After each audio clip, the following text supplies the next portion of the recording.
Boa noite, professor. Tudo bem? Boa noite. Tá me vendo agora? Sim, agora sim. Agora deu Oh, tudo certo. aí. Bom, Agora desconectou meu fone, mas eu vou falar sem fone mesmo. tranquilo, fica bem à vontade.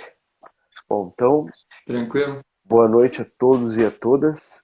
Sejam todos muito bem-vindos e bem-vindas à nossa live da Escola Livre de Filosofia.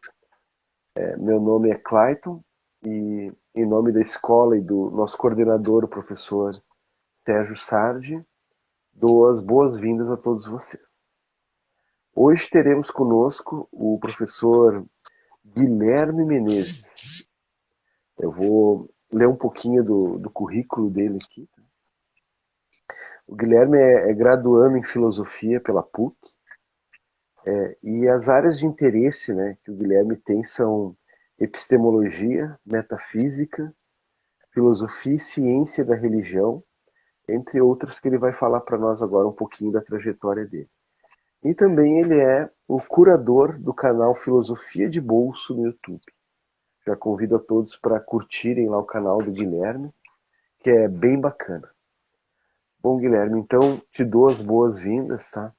Seja muito bem-vindo e te agradeço por ter aceitado o nosso convite. E já passo a palavra para ti, né? Fica bem à vontade. A palavra é tua. Tá bom. Boa noite aí a todos que estão participando, todos bem-vindos. Obrigado, professor Clayton, pelas boas-vindas, pela leitura aí do meu pequeno currículo, que ainda está sendo construído, né? Eu tenho uma trajetória pela filosofia através da vida religiosa, né? Então, eu fui seminarista, sou um ex-seminarista, né? Então, eu comecei os estudos filosóficos dentro da vida religiosa, dentro de uma comunidade religiosa, da qual eu estudava para ser padre, né? E aí, por isso, eu iniciei ali os estudos filosóficos, como parte da formação sacerdotal, né? Tanto a filosofia quanto a teologia. Depois eu entendi que não era a minha vocação, decidi voltar, né, retornar à minha cidade e continuar os estudos para poder me dedicar à educação, à área da educação, como professor. Eu fui me encontrando, me apaixonando pela filosofia e me apaixonando por essa área da educação, em poder ensinar, em poder falar um pouco, né, sobre a filosofia e de como a filosofia pode e é importante, ela está presente na nossa vida, né? Muitas vezes nós pensamos que é uma coisa muito difícil, né? Que está muito longe de nós, mas na verdade a filosofia está mais próximo do que nós imaginamos, né? E aí, entre tantas coisas que eu já estudei, principalmente na literatura religiosa, na literatura cristã, então eu acabei me dedicando bastante ali à ciência da religião, à filosofia da religião, essas áreas, né? Desenvolvi também uma pesquisa na PUC, né, como iniciação científica, na PUC Campinas, e lá o programa de pós-graduação é um programa dedicado à ciência da religião. Então eu estive presente lá junto com os professores, grandes professores ali da PUC, desenvolvendo uma pesquisa da qual a minha pesquisa utilizava dois grandes filósofos que era o Heidegger e o Nietzsche. Então, dentro dessa perspectiva aí da filosofia alemã, falando um pouco sobre a morte de Deus para o Nietzsche, na interpretação heideggeriana, dentro da fenomenologia ali que o Heidegger vai desenvolver. Mas isso não é o tema hoje, né, da nossa live. A nossa live, o convite eu já agradeço aí à Escola Livre de Filosofia. Sigam lá a página, né? É um trabalho incrível desses professores para poder também trazer a filosofia fora da academia, fora da universidade, também aqui mais próximo de nós. E a internet é esse meio, né? Nós temos agora essa nova ágora que é o ambiente digital, né? Mais a praça pública, mas é esse ambiente que nós podemos nos encontrar. E esse convite que eles me fizeram para poder estar aqui é para poder falar um pouquinho sobre educação, né? A importância da educação, esse é o nosso tema, né? Por que que a educação é importante? O que significa educação? O que tudo isso como nós podemos trazer tudo isso para as nossas vidas, né? Enquanto estudante, enquanto professores, né? Eu sei que tem muitos que estão aqui participando que são estudantes, seja da educação básica, seja você que é estudante da graduação, em uma faculdade, numa universidade, todos nós nunca deixamos de ser estudantes, né? Somos eternos aprendizes, como nos diz o Sócrates, né? A gente tem que partir sempre dessa ignorância para estar sempre aprendendo um pouco mais. Então, parte do que eu vou falar é uma reflexão que eu fiz há pouco tempo, né? Também fiz um vídeo sobre isso, pensando sobre a educação, né? O que seria a educação, qual a sua importância, alguns questionamentos que nós podemos fazer a respeito da educação, né? Então, você que está aí nos ouvindo, assistindo, pode também depois.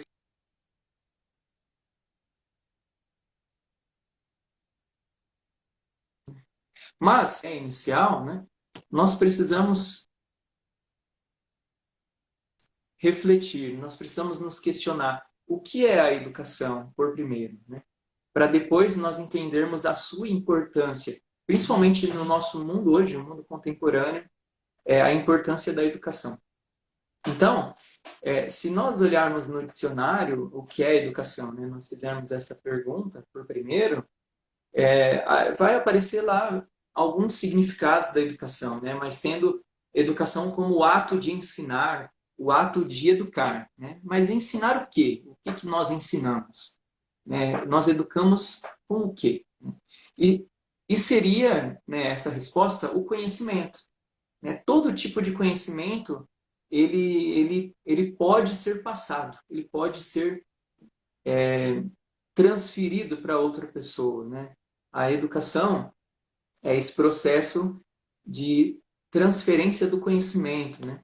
A gente estar passando o conhecimento de uma pessoa que já tem mais experiência para uma pessoa mais nova, né? De uma pessoa que talvez não necessariamente precise ser um professor formado, né? A gente vai ter vários aspectos da educação. Né? E a educação, ela não está apenas no âmbito da escola, da universidade. A educação é muito mais do que isso, né? E essa é a reflexão que eu fiz nos últimos dias, pensando que se nós voltarmos já lá na Grécia Antiga, no início da filosofia, né, nós tínhamos já muitos filósofos falando sobre a educação, sobre o que é a educação, como realizar esse processo, a importância desse processo para o meio, né, social. E aí nós lembramos de uma palavra que a gente estuda bastante em filosofia, né, que é a paideia, né, a educação do homem grego, né, a paideia grega. Depois a gente vai ter na Idade Média a paideia cristã. Mas nós pensarmos ali primeiro na paideia grega, qual era a preocupação desses primeiros filósofos? Né? Era uma preocupação no desenvolvimento integral do homem grego. Então, o que se estudava ali, o que se tinha? Né? Tinha filosofia, tinha literatura, tinha poesia, né? Os poetas da Grécia Antiga, tinha um pouco de matemática, geometria, astronomia. Então, nós tínhamos várias áreas do conhecimento humano que eram colocados ali para o homem grego, para a sua formação. E aí, a gente entendendo que a educação é uma transferência desse conhecimento, e na Grécia Antiga, que é uma das primeiras, os primeiros sistemas educacionais que nós temos, né, principalmente se tratando da nossa civilização, da nossa sociedade ocidental, nós não podemos partir senão da Grécia. Né? Ali é o berço da nossa civilização. Não só enquanto filosofia, mas enquanto educação, enquanto ciência, enquanto conhecimento. Então, já na Grécia Antiga, eles já estavam preocupados na paideia, na formação do homem, na sua integralidade. Né? Que a gente consegue entender que a educação ela existe para que o ser humano possa se desenvolver plenamente. Né? Eu até falava isso esses dias na escola para os meus alunos, né? Trazendo também essa reflexão para eles, porque muitas vezes, quando nós estamos na escola ou quando nós estamos na universidade, nós temos a tendência de pensar que educação se resume às quatro paredes da sala de aula. Né? De que a educação é apenas uma aula, o professor, o aluno, a sala, a escola. Mas, se nós pensarmos na Grécia Antiga, eles não tinham essas escolas, eles não tinham salas. Muitos filósofos faziam o processo do conhecimento, da reflexão, nas praças, nas ruas, né? Então, a educação é mais do que um ambiente. É claro que o ambiente educacional tem a sua importância, né? Enquanto instituição, escola, universidade. Mas nós entendermos que a educação ela existe para o pleno desenvolvimento do ser humano é um pontapé inicial, né? Para nós refletirmos a importância da educação. E como está a nossa educação hoje, né? Se falando de sistema educacional, de Brasil, e sem falar aí nos outros países, mas pensando na nossa realidade enquanto Brasil, né? Enquanto MEC, INEP, todas essas instituições que existem para poder organizar o nosso sistema educacional, nós temos que pensar e sempre questionar a finalidade da educação. Então, nós entendemos que a educação é o ato de ensinar algum conhecimento, nós entendemos que não necessariamente a educação se dá somente dentro do ambiente escolar ou do ambiente acadêmico nas universidades, mas muitas vezes na sua casa, com a sua mãe, com a sua avó, né, com alguém da sua família, você pode estar aprendendo algo. Isso também é educação, né? Então, a gente pode dividir a educação em dois campos, né? Existe uma educação formal e existe uma educação informal. O que seria isso, né?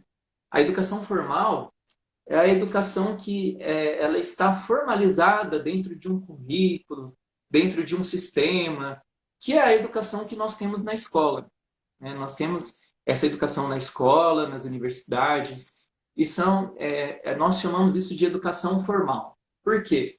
Ela está formalizada, ela tem um currículo acadêmico, ela tem uma grade curricular, se divide os conteúdos, né, de acordo com a faixa etária do aluno, com o processo de desenvolvimento desse ser humano, né? Então, existe esse desenvolvimento e é válido e necessário que seja dessa maneira. É porque nós não podemos, enquanto professor, passar um conteúdo do ensino médio para uma criança do fundamental, porque ela ainda não está preparada para receber, né? Como uma criança que ainda precisa de leite e eu não posso dar o alimento para ela mastigar, né? Então, essa formalização da educação dentro do sistema educacional é importante, né? Essas grades curriculares, os anos, né? A educação básica, então tem a alfabetização, a educação ali fundamental, depois o ensino médio, que te prepara para o ensino superior, sendo a graduação ali, a universidade. Essa educação é a educação formal que nós temos. Mas nós temos outras educações, né, que entram no campo da informalidade, que é a educação informal. O que seria a educação informal? É a educação que nós recebemos da nossa família, é a educação que nós recebemos dos nossos avós, dos nossos pais, né? Eu falava esses dias com alguns alunos na escola, né? Falei, olha, quando você chegou na escola, você tinha 6 anos de idade, você não chegou sem saber nada. Você já sabia que você tinha que falar por favor, com licença, bom dia. Você já sabia que você não podia roubar algo ali do seu amiguinho, que você não podia bater no seu colega, né?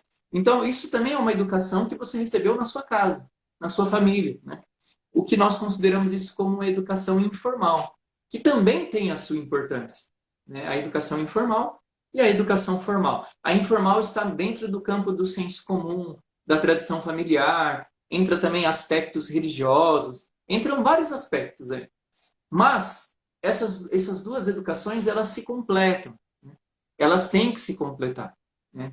Nós não podemos ter apenas a educação formal, curricular, e também não podemos ter apenas a educação informal das famílias, porque assim não estaria completo a educação. Sendo que a educação existe para o pleno desenvolvimento do ser humano, isso já estava presente lá desde a Grécia Antiga, então nós precisamos estar atentos a isso, a essa realidade, né? Sendo assim, nós podemos pensar, será que a nossa educação ela está vivendo de acordo, né? O nosso sistema educacional, enquanto Brasil, enquanto MEC, ele está preocupado realmente com o desenvolvimento pleno da pessoa, né? É um questionamento que eu deixo aqui, né? Eu não vou dar uma resposta, mas para que você que está aqui participando possa também refletir, possa pensar, né? Eu parto, né, quando eu pensei também no tema dessa live, desse encontro, eu pensei bastante no Adorno, né? O Theodor Adorno, que é um grande filósofo ali do século XX, da Escola de Frankfurt, ele escreve uma grande obra que é Educação e Emancipação, né?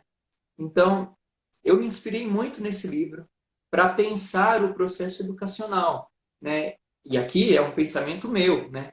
Enquanto eu nem diria enquanto professor, porque eu estou iniciando a minha vida como professor, mas enquanto ser humano, né? Enquanto ser racional, que precisa pensar essas realidades e precisa estar disposto também a fazer as críticas que sempre são necessárias, né?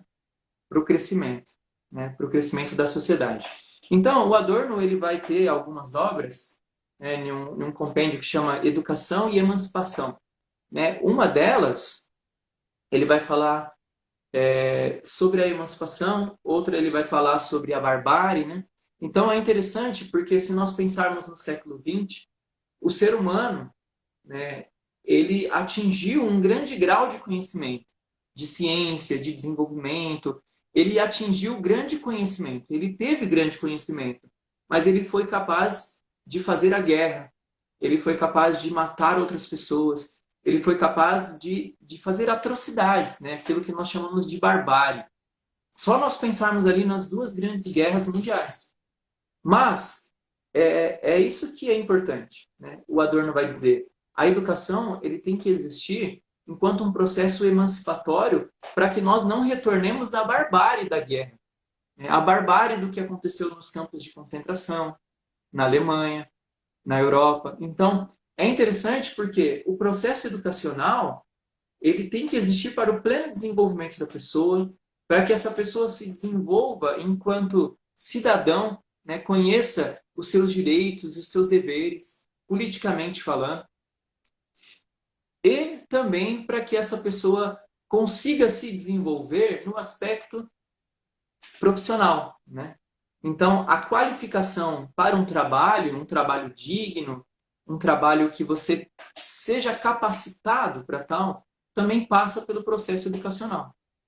Mas, infelizmente, né, nós corremos alguns perigos, né?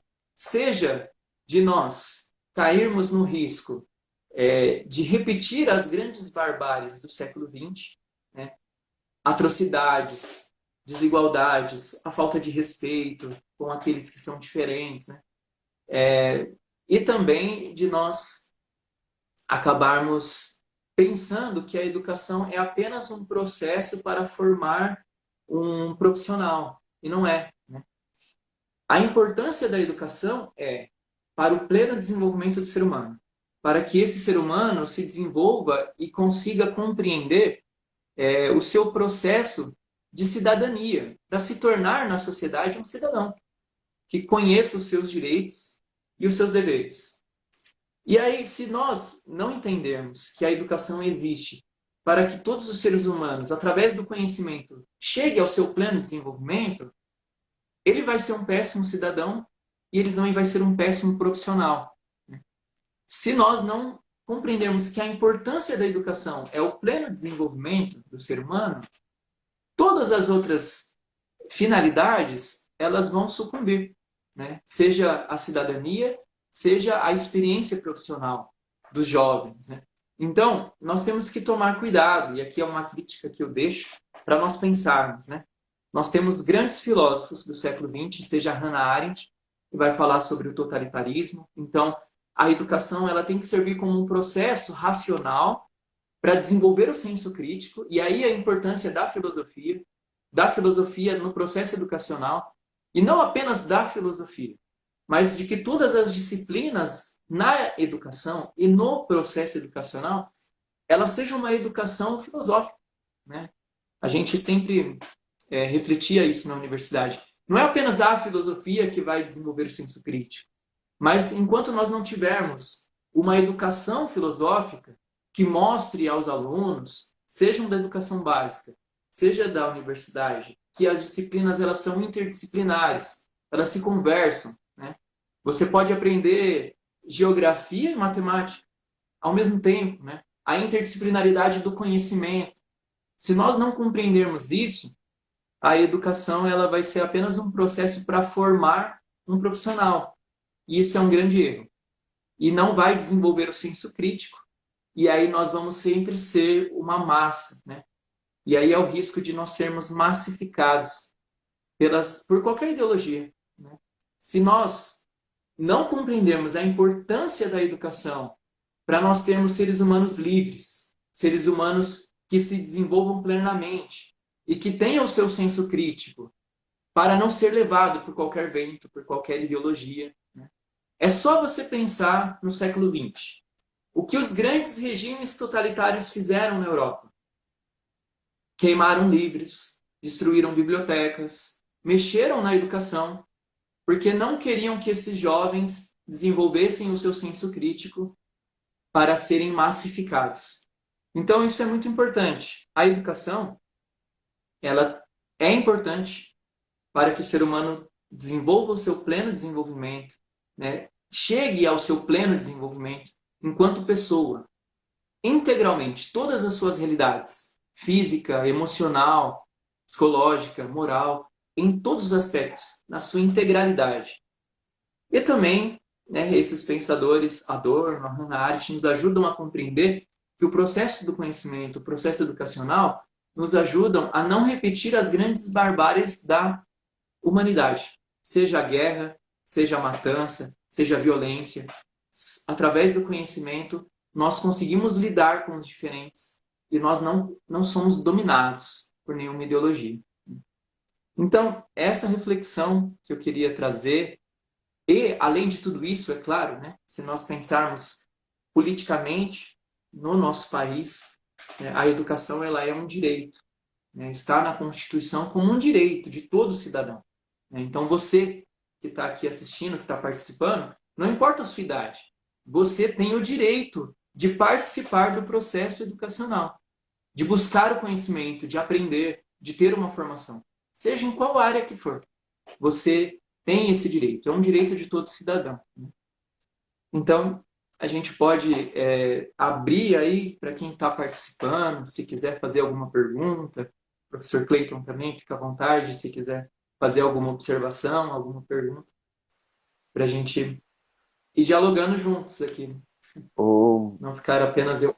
Guilherme, tô achando bem bacana a tua explanação, tá? Tô fazendo um passeio histórico, né? Desde lá da Grécia Antiga até os tempos atuais, né? Eu só queria saber mais o que tu pensa sobre uma onda, né? Não sei se aqui no Brasil é tão forte, mas a gente ouve falar em outros países, né? Que é essa educação formal, só que em casa, né? O old, acho que é Eles homeschool, chamam né? de homeschool. Homeschool. Queria Homeschool. saber o que tu pensa sobre isso. Qual a tua ideia? Olha, eu acredito que é uma coisa muito complexa, né? Primeiro que, se nós pensarmos, grande parte das pessoas que defendem isso são pessoas que têm condições financeiras para isso, né? Se você pensar nas famílias mais carentes e mais pobres do nosso país, primeiro, elas não têm uma condição financeira para educar os filhos porque precisam trabalhar, né? São pais e mães que precisam estar fora de casa para trazer o sustento para dentro de casa. Então, não tem um mínimo de tempo para educar os seus filhos, nesse sentido de trazer uma educação formal ali dentro do ambiente familiar, né? Segundo, são pessoas que têm uma formação, né? Porque vamos pensar que muitas vezes nós temos uma realidade de pais que não terminaram os estudos, né? Às vezes são pais e mães que fizeram ali o fundamental, foram até a quinta série, né, até a oitava série, E às vezes o aluno vai chegar em um momento que vai precisar de um conteúdo que aquele pai não vai ter uma formação para poder passar para o aluno, né? Enquanto conhecimento formal, né? Enquanto conhecimento, conteúdo pedagógico, né? Conteúdo que precisa ser passado naquela determinada faixa etária do aluno. Então, assim, eu tenho amigos que defendem o homeschool, amigos que são empresários, né? Ou seja, são classe média alta, né? Tem a sua empresa, tem tempo para estar em casa com os filhos, são pessoas que têm formação, inclusive ensino superior, são pessoas que têm faculdade, têm curso superior, e teria ali o mínimo de capacidade, né, de conhecimento para passar para os seus filhos, né? Então, assim, eu acredito que, né, existem esses fatores, são fatores socioeconômicos, né? Então, se pensar nas famílias mais pobres, elas não teriam condições, porque precisariam trabalhar, não teriam tempo, e talvez não teriam dinheiro para pagar um professor para estar em casa com os filhos, né? Sendo que essa dinâmica, ela acontece, né? Esse movimento com famílias mais conservadoras, tradicionais, e que acham que educar os seus filhos em casa é melhor, porque assim não correria o risco desses filhos serem massificados dentro das escolas, digamos assim. Não correria o risco desses filhos serem doutrinados dentro da escola, né? Que é essa palavra que eles usam. Mas precisaria de tempo e de formação para poder passar esse conhecimento. Esse é um aspecto negativo, né, que eu estou falando, porque aí isso reduziria essa educação para uma classe específica, para um nicho, um grupo específico, que é bem pouco, né, de pessoas que têm condições financeiras e tiveram uma devida formação para isso, para tal. A segunda crítica que eu faço é a seguinte: o processo da socialização das crianças que se perde, né? Mas eu já ouvi, por exemplo, de pais que defendem o homeschool e dizem, olha, não, mas o meu filho não precisa ir para a escola para se socializar. Ele vai se socializar com a família, vai se socializar com os primos, eu vou colocar ele para fazer um esporte, né, um futebol, um karatê, qualquer coisa que seja, um judô, e ali ele vai fazer a socialização com outras crianças da sua idade. Beleza.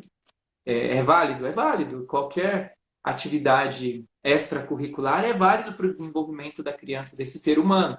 Só que o processo de desenvolvimento dessa pequena pessoa, né, desse ser humano, que acontece na escola, é um processo único, né? É o processo de laços afetivos, de amizades. Psicologicamente, é tão importante, né, a criança estar dentro da realidade do ambiente escolar, porque é ali que ela vai desenvolver as suas primeiras relações sociais, as suas primeiras amizades, os seus primeiros grupos, né? É ali que ela vai aprontar, é ali que ela vai até mesmo começar a fazer as suas primeiras desobediências civis, né? De não fazer a lição, de desobedecer o professor, né? De fazer isso e aquilo, ir para a diretoria, levar uma ocorrência. Então, ali é um processo também educacional, toda essa realidade, que prepara essa criança para o mundo, para a sociedade, né? Então, ao meu ver, é muito prejudicial o homeschooling, né?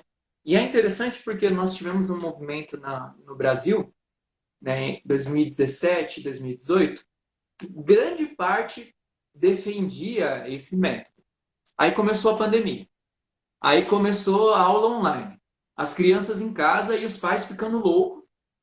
Os pais ficando loucos porque tinha que ensinar o garoto em casa a ler, a escrever, a fazer as contas, a fazer atividade de ciência, de geografia. E às vezes os pais, né, muitas vezes, né, eu presenciei algumas realidades, perceberam que não tinham, primeiro, paciência para isso. Tipo, eu não tenho vocação para isso. Melhor ir para a escola, porque o professor vai fazer isso, né? O professor é pago para isso, o professor tem paciência, o professor sabe fazer isso, né? De uma maneira didática, pedagógica. Que muitas vezes os pais não sabem, né? Perde a paciência, já quer bater, né? Então, e muitas vezes existe também uma autoridade do professor que o aluno aprende a lidar, né, nessa relação aluno-professor. Que muitas vezes em casa é muito mais difícil, porque ali o meu professor é o meu pai, né, a minha professora é a minha mãe. Então são papéis sociais que se misturam, que se confundem, que podem ser prejudiciais a essa criança. Então, assim, ao meu ver, é um processo. Eu não sou contra. Eu acredito que, se nós estamos em uma democracia, precisa. Aí, os políticos que têm que ver isso em Brasília, parece que já foi votado, foi aprovado. Pelo que eu fiquei sabendo, foi aprovado o homeschooling. Ali, uma primeira aprovação, algo ainda muito cru, mas a aprovação foi com os materiais didáticos do MEC. E aí, essas famílias não gostaram. Elas não querem. Porque além de educar em casa, elas querem um material próprio. Porque elas discordam do material que o MEC utiliza para educar as crianças. Então, assim, vai rompendo, né? E vai se separando. Se essas crianças, essas famílias querem educar em casa, eu acho que tem que ter a liberdade. Que os pais arquem com as consequências. Se a gente vive numa democracia, é válido. O pai vai escolher. Eu quero que meu filho vá para a escola, eu quero educá-lo em casa. Beleza. Mas não pode se desvincular do processo, né? Porque senão a criança vai aprender uma coisa na escola e a outra criança vai aprender outra coisa em casa, né? Então precisa ter uma consonância, uma harmonia nesse processo. E é isso que, aparentemente, nesse primeiro momento, eles não concordam, né? Eles querem um material próprio deles, desenvolvido por eles. Não querem um material que o MEC utiliza, né? Todos os professores e todos aqueles que já trabalharam na educação básica vão concordar comigo. É uma luta para fazer esses alunos estudarem, né? Fala, você leu o texto? Não li, professor. E aí você fica, poxa, assim não dá, pedi na semana passada para vocês lerem, fazer isso. Então, assim, a gente tem uma dificuldade imensa para fazer eles estudar, né? Imagina se a gente vai conseguir doutrinar essas crianças, né? É muito mais difícil. Então, assim, é um questionamento que eu deixo, né? Será que realmente os professores doutrinam as crianças? Então, existe todo um pensamento, uma crítica ao exercício da docência, né, dos professores, enquanto processo educacional de que seria um processo falho, seria um processo doutrinador, né, massificador dessas crianças, desses jovens, o que eu não concordo. Então, eu acredito que tem que ter a liberdade, mas tem que ter um controle ali do MEC. Essas crianças, porque é um processo que já existe, por exemplo, nos Estados Unidos. Muitas crianças são educadas em casa. Na Europa também existe, né? Mas essas crianças, elas passam por provas periódicas para comprovar que elas estão aprendendo, que elas estão de acordo com a faixa etária daquelas crianças que estão na escola. Então, precisa de uma organização, e aí é o MEC que tem que fazer isso, para que essas crianças, em períodos, né, seja ali na passagem do Fundamental 1 para o Fundamental 2, né, ou dali para o ensino médio, faça uma prova que comprove que ela adquiriu os conhecimentos necessários. Então, precisa ainda de uma organização. Eu acho que é prejudicial, mas eu sou a favor da democracia. Então, eu acho que tem que se aprovar,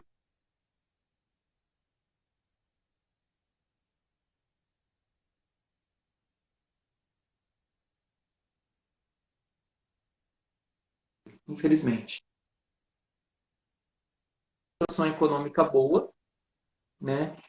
Seja para estar em casa com os filhos ou para pagar um professor particular, e que tenham uma formação intelectual, né? Tiveram uma formação devida para poder educar os seus filhos. Então, é, é isso, né? O que eu penso e a minha reflexão. Professor, eu quero ler o comentário aqui do.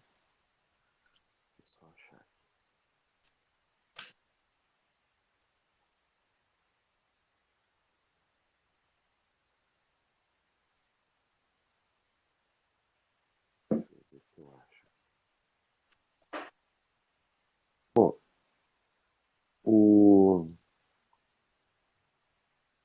Prof. Gomes diz que em 2018 ele fez o trabalho dele de conclusão de curso a partir da educação e autonomia em Kant e Paulo Freire. Aí ele pergunta para ti, como reestruturar uma educação em meio a tanto bombardeio que os professores vêm sofrendo?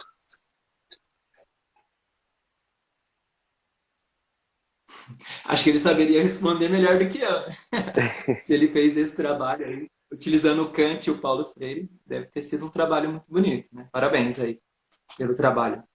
Eu acho que, assim, primeiro, nós temos que começar entendendo a importância da educação. Por isso nós estamos aqui, né?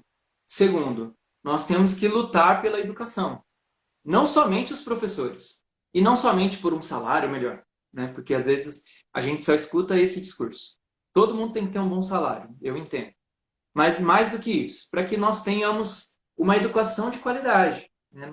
Nós temos que nos unir, seja enquanto aluno e enquanto profissionais da educação, professores, nós temos que nos unir para lutar pela educação. Porque nós sabemos que a educação é importante e que a educação pode transformar as realidades, que a educação pode fazer com que todos esses seres humanos, essa nova geração, as crianças, os mais novos, possam se desenvolver plenamente no futuro, chegar ao seu pleno desenvolvimento enquanto pessoa humana. Então, se nós não formos os primeiros a lutar pela educação, quem é que vai lutar, né? E aí, quando eu falo em lutar por educação, lutar por uma educação que seja emancipatória, né, como fala ali o Adorno, uma educação libertadora, né, como fala o Paulo Freire, mas é uma educação que realmente liberte o ser humano, né? E aí, se você pensar no Kant, né, o Aufklärung, né, o esclarecimento ali do alemão, né, do processo ideológico iluminista, eu não sei se ele deu certo, mas ele pode ser uma luz, né, ainda que utópica, para que nós busquemos uma sociedade cada vez mais esclarecida. Para quê? Para que não torne a repetir os mesmos erros da história, né?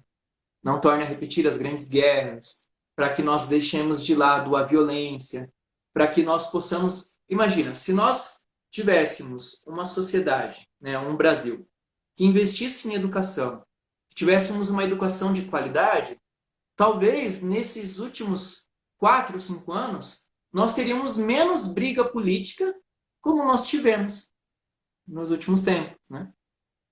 Por quê? Se eu entendo, através do conhecimento, o que é a política, o que é a democracia, eu entendo que tem que existir uma oposição. Tem que existir oposição, senão não é democracia. Tem que existir dois lados, é o processo dialético, né? Que nós falamos na filosofia. É o processo dos contrários que forma a democracia.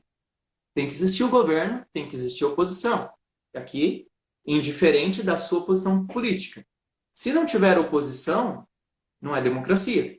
Não, é o peso e contrapeso do jogo democrático. Eu aprendo isso através do conhecimento, através da educação. Compreendendo isso, eu não vou alimentar um ódio contra aquele que é do partido opositor. Eu vou entender que ele é a oposição e que ela tem que existir. Quando a gente deixa de lado o processo racional, o nosso senso crítico, quando nós não buscamos o conhecimento devido, ou por uma falha da família, ou nossa, ou do sistema educacional, a gente cai no problema da polarização, que é um problema político que nós temos hoje no Brasil. Por quê? Eu deixo de compreender que o outro é a oposição política e eu passo a vê-lo como inimigo político. Aí se perde a noção de democracia e o que eu quero fazer com o outro? Eu quero eliminá-lo, matá-lo. Né? Você pensa diferente, você é do partido opositor, você tem que morrer. Você não pode mais existir. Né? Só tem que existir o meu partido, a minha posição, ou a maneira como eu penso. Então, entende que tudo aquilo que o Adorno fala em educação e emancipação, educação para além da barbárie, está acontecendo hoje novamente. Né? A gente vê a história se repetir. Quando as pessoas deixam de lado o conhecimento, seja porque inúmeros governos, não é apenas esse, mas vários governos que estiveram no governo no Brasil, não investiram na educação, numa educação de qualidade, numa educação filosófica, que desenvolvesse o senso crítico das crianças, dos jovens, adolescentes e dos adultos, a gente tem o quê? Pessoas que são massificadas por essa ideologia, por aquela ideologia e que acaba ficando em uma briga infinita, né, de uma guerra de todos contra todos. Aí. Então, o processo educacional é o processo. Como construir a educação? Bom, é um caminho que se faz caminhando, não tem uma resposta, né?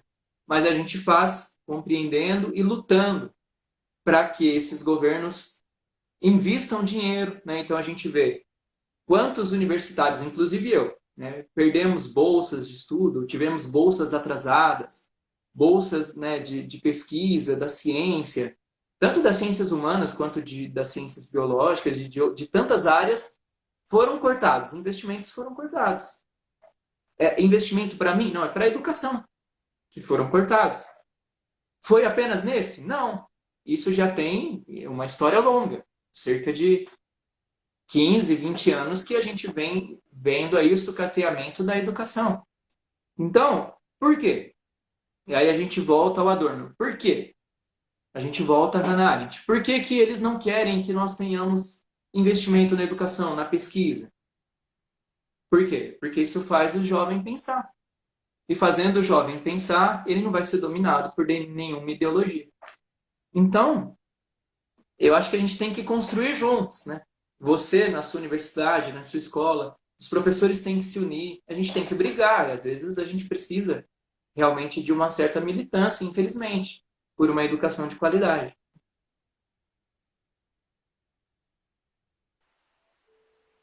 Professor, então, lhe agradeço pela fala de hoje.